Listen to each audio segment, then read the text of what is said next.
What athletic metrics do you want to see in beginners before you think they're ready for barbell training? Anything like Wendler and his mile run, push-up, goblet squats challenge that he gives to his kids.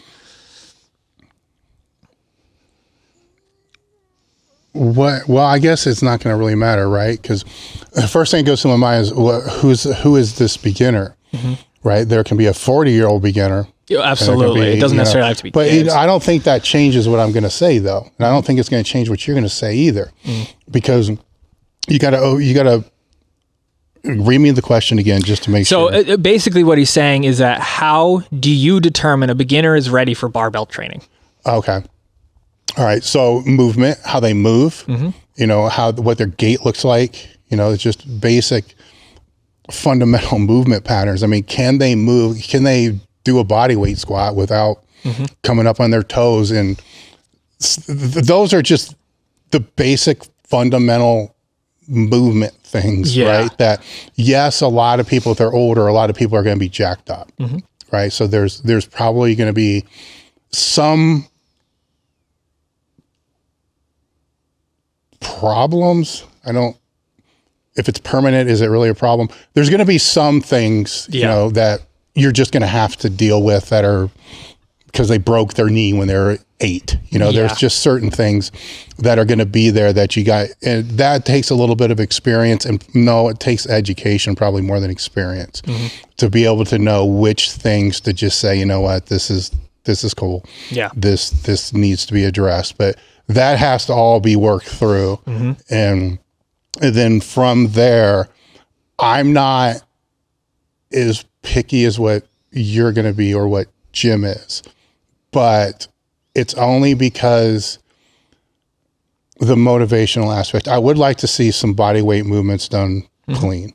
I want to see, 30 push-ups, either consistency or consecutively, right, or 3 sets of 10 with fairly small rest periods.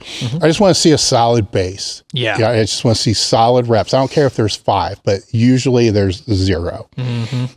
I do want to see that before bench press, but that's not a hill I'm willing to die on, because a lot of kids and adults, they fucking suck. Oh yeah, bad. And it could be 2 months till they can do a solid.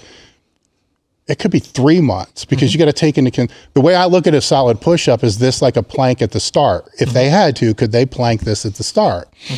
If not, I'm not teaching the push-up, because it's just going to end up being a worm, before it's over. Yeah. But the only area where I probably differ from Jim and yourself on this is after a certain period of time, they're just going to be so frustrated and not motivated that I agree. It needs to move to something, even if it's a machine press and stuff like that. But that would be my answer to that, is they have to be able to maintain some type of internal stability, not a great deal, but just understand what it means to be tight. Yeah, that's it. Right? That's really it. That's it. If they understand that, and there's no inherent big ass problems, then I'll put them on it as soon as I can. No, I agree. I mean, and that's actually coming out here. I've shifted quite a bit. Before starting here, I would have spent far more time without a barbell, right? If their goal is I want to train with a barbell, I'm like, okay, cool. Let's see how you move. All right.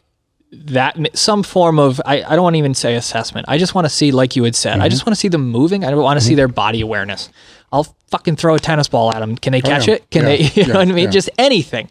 Do they have any athletic background? Do they have any injuries that would get in the way of us being able to do the thing we want to do? Is their shoulder jacked up, right? Like, you can modify a barbell exercise in a way where they're still using a barbell, but it's not in a fashion that could get them hurt. At the end of the day, if they're getting stronger, like that's in there, and that's their goal, and they want to use a barbell, they don't want to do any other way, you can get them under a bar relatively quickly. But the idea is, if you're working with somebody and they're like, hey, I want to get really strong and I want to use barbells to do it, cool. Are you committed to this process? I want to see them work hard. I don't want to just give them the thing right away if they're not ready for it. right? But I also want to see like they're committed to the process. If you, for example, if I was working with somebody there, I want to bench 315 pounds. Cool. How much do you bench now? Never benched in my life. Okay. Like we need to start in a different position than, hey, I bench 225. I want to bench 315. Right? There still could technically be a beginner. They could have just started, but the idea should be like, for me personally, I want to know that someone's committed to the process enough to do the things that would almost be like eating their vegetables before they get their cake, you know, and that's just more from a coaching perspective, right? There's definitely different areas to discuss where, you know, it's different out here because we'll use, what do I want to call him today? Brian. So we'll use Brian. So Zach or whatever. We've called this dude so many different names now. I don't even know his real fucking name, but I think we're supposed to get the cookies tonight. But anyhow, better. The thing with him, and because that's probably shift your perspective a little bit too, is what you need to understand with that is when he was coming out, and he's 15, I believe, right? Yes, he was squatting. Yes, he was benching. Yes, he was deadlifting almost every single time that he came out. But at no time during that first 5 to 6 weeks was any repetition not coached. Absolutely. That's a big So there's the difference, right? So that's, it's not just me, but it's me, it's you, it's Todd. There's multiple people helping, giving multiple cues, ingraining all these things to where he essentially got 2 years of coaching in a month. Yeah. So if that's not there, that changes what we're talking about a lot, because those compound movements will form a base, you know, for everything else. The other thing to keep in mind with this answer is what's the goal? I mean, it's just basics here, but what's the goal of the person to begin with? Because the other road that we can go down is if a trainer just throws a barbell on everybody's back that comes into the gym, because they're a meathead like myself, and they love fucking barbells, and that's all they ever do. Then what happens if said client gets himself in a position to where they don't have access to said barbell? Right. When what you could have done is teach them all the fundamental body weight movements, lunging, push-ups, which we talked about. Everybody just thinks of these things as body weight movements, calisthenics. Well, think about, let's keep that vision and think about watching the junior high kids warming up for football practice, doing the shitty jumping jacks that look like horse shit, doing jumping lunges, which aren't really jumping lunges. They're just kind of like toe pushes, you know, doing the static stretch, doing the windmill stupid ass thing, which nobody knows what that is. Then maybe they'll do walking lunges as part of the 10-yard sprints and stuff like that, but yet not one of them's actually doing the actual lunge. They're doing the push-ups to where they're just falling on the ground, getting back up. The burpees are just, God forbidden, jumping, just slam. I did them. I mean, I did them, and the whole best part about doing those burpees is how hard can you hit the floor, you know, or the ground.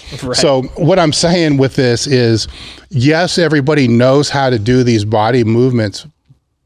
No. Yes, everybody has been exposed to these body weight movements, but they have no idea how hard they can actually make them. I mean, a reverse lunge or Bulgarian split squat or walking lunge, they can be fucking hard. If you maintain position, you keep tightness, you keep internal tightness, and it's no fucking joke. I mean, they suck so bad you don't want to do them. They suck so bad. And we're talking about a walking lunge. And it's that intentionality, I think, that's differentiating it from what they think it is versus what it can be. Exactly. So now if you can teach those things, which are all scalable with a chair. So if all somebody has is a chair in a garage, they can do a full body training session. Hell, they can do a full speed session as far as, you know, A skip speed, I mean, just running, you know, shit. I once heard Bill Parisi tell me that he can train any athlete, just give him a chair in a small garage. That's all he needed, you know, and He makes a good point. Absolutely. I can't disagree. So that's the other road, to know that these clients, whoever they are, if they're not coming to you for competitive reasons, should be exposed. I mean, they should still be exposed, but everybody should be exposed to the basic fundamentals of just body weight movements, which, I mean, it sounds like I'm kind of preaching to the choir, but it doesn't happen. Right. It just doesn't. And for the trainers who are working with them, this becomes tough because doing this online's got to be really hard because there's a lot of internal tightness you can't necessarily see that's associated with this. But if you're helping somebody in person, I mean, it's some of the laziest shit you can do. You just like pull up a little box. You just sit on the box. You like push on them here, push on them here. It's so fucking lazy. It's not like you got to change plates, grab dumbbells. I mean, you just sit down and watch ESPN and poke them every now and again. Yeah. It's fucking easy. So why would you not? Absolutely. And I think just to clarify, I mean, the reason that Wendler has his standards or challenges that he has is because he has a room full of 80 kids, right? And he has to come up with a system to make sure they're the safest possible for the movements that he has planned for them. Well, the other thing too, and this is with anybody that's worked with groups of kids before, they break shit. Oh yeah. So you need to have them moving. You do not want idle time. No. So they'll work in 3 exercise rotations. So basically circuits in a way, but they're always moving. Yeah. Because they will destroy. Like little locusts. No, it's bad. It's bad. Yeah. I've experienced nothing that big in terms of groups of kids, but I've had groups of 20 to 30 kids and it's like, what the fuck just happened? No, he's got a good system. It's be interesting when we get him out again to talk how he's evolved it from the podcast that we did before. But he keeps them moving, he keeps them working hard, and he keeps them keeping themselves working hard. Yeah, that's a good point to have too.